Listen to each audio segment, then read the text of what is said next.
تو اللہ کے جو عبد ہیں اور اللہ کے جو بندے ہیں ان کو کیوں پھر اللہ کا شریک ٹھہرا کر تو عبادت شروع کر دیتے ہو؟ یہ اللہ تعالیٰ خود مثال دے رہے ہیں. اس طرح ہم آیات کو کھول کھول کر پیش کرتے ہیں ان لوگوں کے لیے جو عقل سے کام لیتے ہیں، مگر یہ ظالم بے سمجھے بوجھے اپنے تخیلات کے پیچھے چل پڑے ہیں.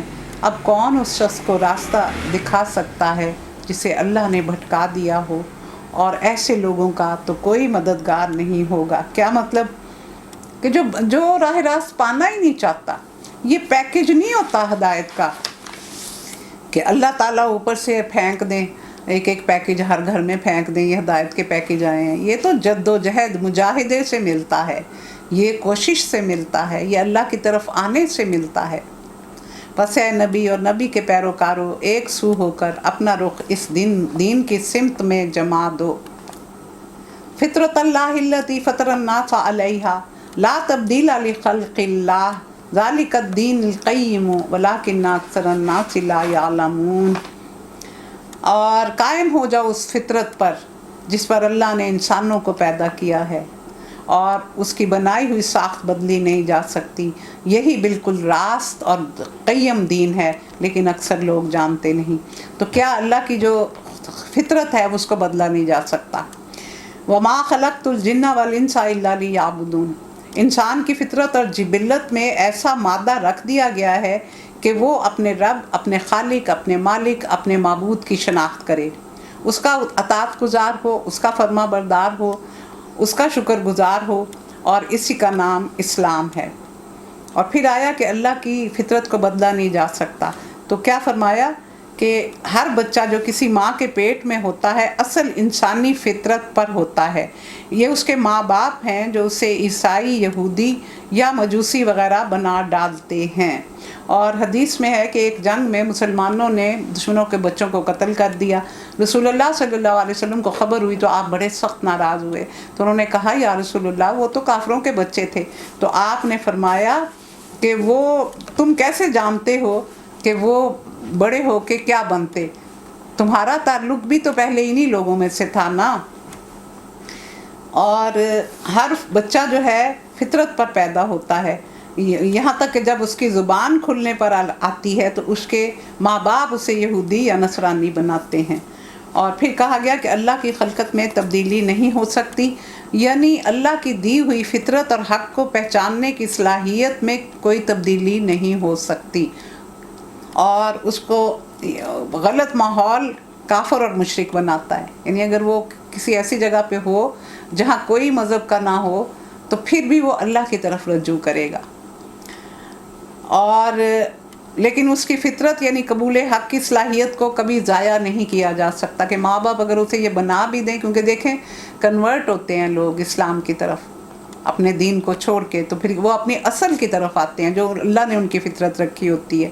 کیونکہ ہر انسان وعدہ الست کر کے آیا ہے نا. اللہ تعالیٰ نے پوچھا تھا نا الست بربکم، تو کیا کہا تھا؟ شہدنا، ہم گواہی دیتے ہیں کہ تو ہی ہمارا رب ہے. تو یہ تو ہماری رگوں میں چیز لا الہ الا اللہ ہماری رگوں میں دوڑ رہی ہے. جب اس کے خلاف کوئی عمل ہوتا ہے تو ہم اپنی فطرت کے خلاف چل رہے ہوتے ہیں. اور قیم دین، سیدھا دین، انسان کی فطرت کے عین مطابق اور موافق، اور وہ اسلام ہے. ان الدین عند اللہ الاسلام. قائم ہو جاؤ اس بات پر اور اللہ کی طرف رجوع کرتے رہو اور ڈرو اس سے اور نماز قائم کرو، اور نہ ہو جاؤ ان مشرکین میں سے جنہوں نے اپنا دین الگ بنا لیا ہے، گروہوں میں بٹ گئے ہیں، اور ہر ایک گروہ کے پاس جو کچھ ہے وہ اس میں مگن ہے، وہ اس کو وہی کافی سمجھ رہا ہے. تو منیبین الیہ، منیبین رجوع کرنے والے. تو انسان کے قلب کی کیفیات بڑی فرق ہیں. ایک تو قلب مردہ ہوتا ہے، اس میں تو کوئی نصیحت اثر کرتی نہیں، اس کی تو بات ہی چھوڑ دیں، قلب میتہ. اور ایک ہوتا ہے قلب حی کہ وہ زندہ ہے، اس میں ایمان ہے. پھر اس کی ترقی ہوتی ہے تو وہ قلب خبیر بنتا ہے، یعنی وہ باخبر ہونا شروع ہو جاتا ہے. میری آمد کا مقصد کیا ہے، مجھے کیوں تخلیق کیا گیا ہے، میرے سے اللہ نے کیا کام لینا ہے.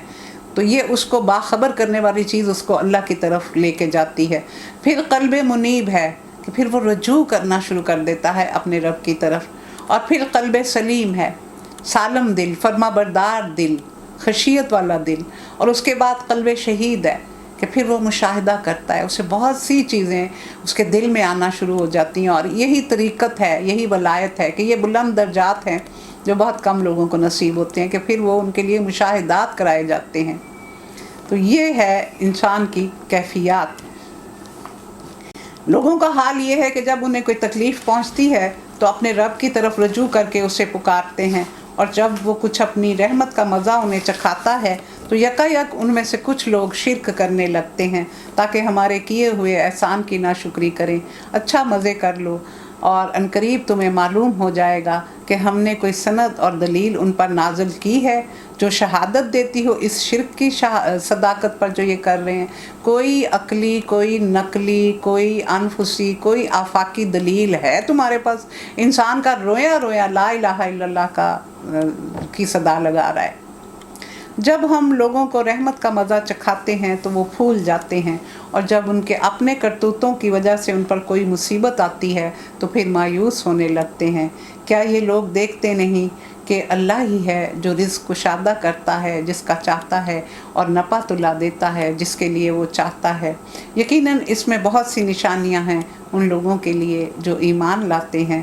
پس اے مومن، رشتہ دار کو اس کا حق دے، مسکین اور مسافر کو اس کا حق دے، اور یہ طریقہ بہتر ہے ان کے لیے جو اللہ کی خوشنودی چاہتے ہیں، اور وہی فلاح پانے والے ہیں۔ حق دے، یہ نہیں کہا گیا کہ بڑا احسان جیسے دیتے ہوئے بڑا احسان میں حاتم طائی کی قبر پر لات مار رہا ہوں، یہ نہیں، میں نے تو تمہارے حصوں میں ان کا حصہ رکھا ہوا ہے، اگر تم نہیں دو گے تو تم خیانت کے مرتکب ہوگے۔ میں نے تمہارے مال میں ان سب کا حصہ رکھا، ذی القربی والیتامی والمساکین وابن السبیل، یہ میں نے تمہیں اس لیے دیا ہے کہ میرے ان بندوں تک پہنچاؤ، یہ ہے اس کا مقصد۔ جو سود تم دیتے ہو تاکہ لوگوں کے اموال میں شامل ہو کر بڑھ جائے، اللہ کے نزدیک وہ نہیں بڑھتا، اور جو زکوٰۃ تم اللہ کی خوشنودی حاصل کرنے کے لیے دیتے ہو، اس کے دینے والے در حقیقت اپنے مال بڑھاتے ہیں۔ صحیح حدیث کیا ہے کہ اگر ایک شخص راہ خدا میں ایک کھجور بھی صدقہ کرے تو اللہ چاہے تو اسے احد پہاڑ جتنا بنا دے، یعنی اتنی فضیلت ہے صدقات کی۔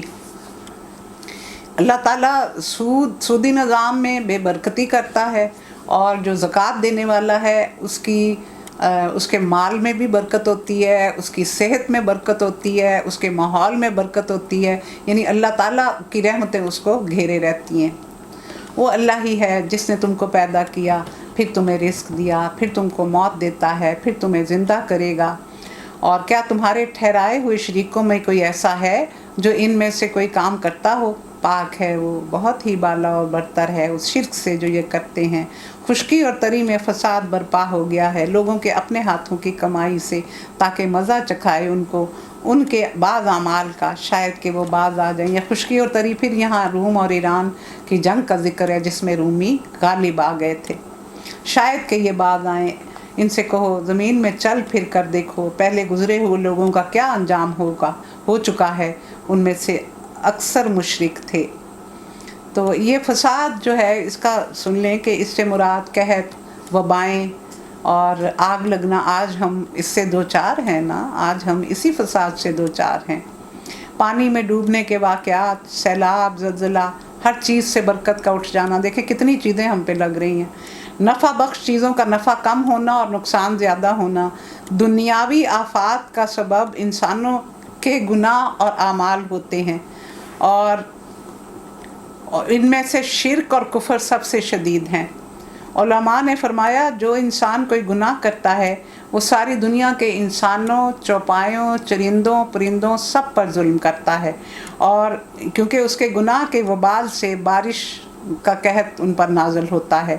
تو یہ جب دنیا میں سے جائیں گے تو قیامت والے دن ساری یہ چیزیں، چرند پرند جانور، سب اس کے خلاف دعویٰ لے کے اٹھیں گے کہ اس کی وجہ سے یہ ہوا تھا، یعنی انسان تو انسان، یہ سب چیزیں بھی اس کے خلاف دعویٰ لے کے اٹھیں گی۔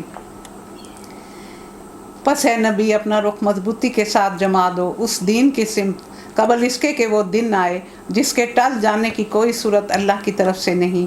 اس دن لوگ پھٹ کر ایک دوسرے سے الگ ہو جائیں گے، اور جس نے کفر کیا ہے اس کے کفر کا وبال اس پر ہوگا۔ اور جن لوگوں نے نیک عمل کیے ہیں وہ اپنے لیے فلاح کا راستہ صاف کر رہے ہیں تاکہ اللہ ایمان لانے والوں اور عمل صالح کرنے والوں کو اپنے فضل سے جزا دے۔ یقیناً وہ کافروں کو پسند نہیں کرتا۔ اس کی نشانیوں میں سے ہے کہ وہ ہوائیں بھیجتا ہے بشارت دینے کے لیے اور اپنی رحمت سے بہرہ مند کرنے کے لیے، اور اس غرض کے لیے کشتیاں اس کے حکم سے چلتی ہیں تاکہ تم اس کا فضل تلاش کرو اور اس کے شکر گزار بنو۔ اور ہم نے تم سے پہلے رسولوں کو ان کی قوم کی طرف بھیجا، وہ ان کے پاس روشن نشانیاں لے کے آئے، پھر جنہوں نے جرم کیا تھا ان سے ہم نے انتقام لیا، اور ہم پر حقاً علینا نصر المؤمنین، اور ہم پر فرض ہے مومنین کی مدد کرنا۔ اللہ ہی ہے جو ہواؤں کو بھیجتا ہے، وہ بادل اٹھاتی ہیں، پھر وہ ان بادلوں کو آسمان میں پھیلاتا ہے جس طرح چاہتا ہے اور انہیں ٹکڑوں میں تقسیم کرتا ہے، پھر دیکھتا ہے کہ بارش کے قطرے بادل میں سے ٹپکتے ہیں۔ یہ بارش جب وہ اپنے بندوں میں سے جن پر چاہتا ہے برساتا ہے تو یکایک وہ خوش و خرم ہو جاتے ہیں، حالانکہ اس کے نزول سے پہلے وہ مایوس ہو رہے تھے۔ دیکھو اللہ کی رحمت کے اثرات کہ وہ مردہ پڑی ہوئی زمین کو زندہ کرتا ہے، یقیناً وہ مردوں کو بھی زندہ کرنے والا ہے، وہ ہر چیز پر قدرت رکھتا ہے۔ اور اگر ہم ایک ایسی ہوا بھیج دیں جس کے اثر سے وہ کھیتی کو زرد پائیں تو وہ کفر کرتے رہ جاتے ہیں۔ اے نبی تم مردوں کو نہیں سنا سکتے، نہ بہروں کو جو پیٹھ پھیر کے بھاگے چلے جا رہے ہوں، نہ تم اندھوں کو ان کی گمراہی سے نکال کر راہ راست دکھا سکتے ہو۔ تم تو صرف انہی کو سنا سکتے ہو جو ہماری آیات پر ایمان لائیں اور سر تسلیم خم کریں۔ اللہ ہی تو ہے جس نے ضعف کی حالت سے تمہاری پیدائش کی۔ کتنا کمزور ہوتا ہے انسان کا بچہ، پیدائش کی ابتدا کی، پھر ضعف کے بعد تمہیں قوت بخشی، پھر قوت کے بعد تمہیں ضعیف اور بوڑھا کر دیا، اور وہ جو کچھ چاہتا ہے کرتا ہے، وہ سب کچھ جاننے والا ہے اور ہر چیز پر قدرت رکھنے والا ہے۔ اور جب وہ ساعت برپا ہوگی تو مجرم قسمیں کھا کھا کے کہیں گے کہ ہم ایک گھڑی بھر سے زیادہ نہیں ٹھہرے۔ اس طرح وہ دنیا کی زندگی میں دھوکہ کھاتے تھے، مگر جو ایمان لے آئے وہ کہیں گے کہ اللہ کے نوشتے میں تو تم روز محشر تک پڑے رہے، یہ وہی روز محشر ہے لیکن تم جانتے نہ تھے۔ بس وہ دن ہوگا جس میں ظالموں کو ان کی معذرت نفع نہ دے گی اور نہ ان سے معافی مانگنے کے لیے کہا جائے گا۔ ہم نے اس قرآن میں لوگوں کو طرح طرح سے سمجھایا، تم خواہ کوئی نشانی لے آؤ۔ جن لوگوں نے ماننے سے انکار کر دیا ہے وہ یہی کہیں گے کہ تم باطل پر ہو۔ اس طرح ہم نے ٹھپا لگا دیا ان لوگوں کے دلوں پر جو بے علم ہیں۔ پس اے نبی صبر کرو، فاصبر ان وعد اللہ حق ولا یستخفنک الذین لا یوقنون۔ اے نبی صبر کرو، یقیناً اللہ کا وعدہ سچا ہے، اور ہرگز ہلکا نہ پائیں تم کو وہ لوگ جو یقین نہیں لاتے۔ ہلکا نہ پائیں یعنی وہ یہ نہ سمجھیں کہ وہ تمہارے مشن میں ناکام کر دیں گے۔ اے رسول آپ اپنے مشن میں کامیاب ہوں گے، وہ اس کام کو معمولی نہ سمجھیں۔ آپ کے ساتھ تو میری مدد ہے، حقاً علینا نصر المرسلین، نصر المومنین بھی اور مرسلین بھی۔ تو اللہ تو ہمیشہ اپنے رسولوں کو کامیابی عطا کرتا ہے، ان کی مدد کرتا ہے۔ وہ اپنے مشن میں ضرور کامیاب ہوتے ہیں، چاہے وہ اپنی زندگی میں ہوں یا چاہے زندگی کے بعد۔ یہ اللہ کا فیصلہ ہے، یہ اللہ کی سنت ہے، اور اس میں کوئی تبدیلی کبھی بھی نہیں آ سکتی۔ سبحانک اللہم و بحمدک نشہد ان لا الہ الا انت نستغفرک ونتوب الیک۔ آمین الہی آمین۔